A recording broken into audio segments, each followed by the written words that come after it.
Woi, aku nak tanya ni, suka matcha atau suka kopi? Ni ori ah? Ori macam ni? Ha? Ori ni? Ya. Macam ori Made in Japan, Mak. Made Made in Japan. Baik, okey. Susu sikit. Kedekut betul kau ni, susu pun berkira. Betul? Sabar. Okey. Betul? Minta air. Air. Air banyak pula. Susu sikit.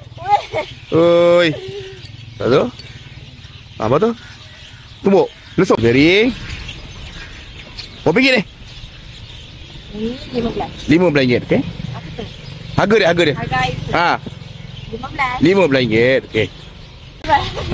Engkau boleh pinjam dekat Igawan Kopi. Kau pinjam barang dia. Igawan Kopi tu kau pinjam barang dia. Kak Angah kenal? Air kocak Kak Angah dekat dalam ni. Okey. Aku tanya kau, apa beza air kau ni dengan air Kak Angah? Bezanya Hmm. air saya air macam. Air macam. Okey, faham. Ni apa? Ha, ni apa? Kepam vanila. Taklah macam. Macam. Jadi apa? Jadi blueberry macam. Ha, jadi nak minum ni kena kacau dulu tak? Ya. Kacau dulu Kacau kan? Bukan. Gini. Ha?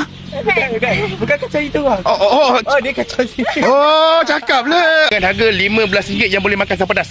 Ya, seperti Macam apa blueberry macam. Ini baru keluar apa ni? Yang ni saya baru R&D menu ni. Dia baru keluar, saya baru try kan. Tapi kebanyakan Dia masam-masam manis tau. Ya. Oh, aku bukan minat macam sebenarnya. Air kau dengan air Kak Angah punya kopi padu lah. Kopi sedap. Dia masam-masam manis. Kena cuba RM15. Makan asam pedas betul lah.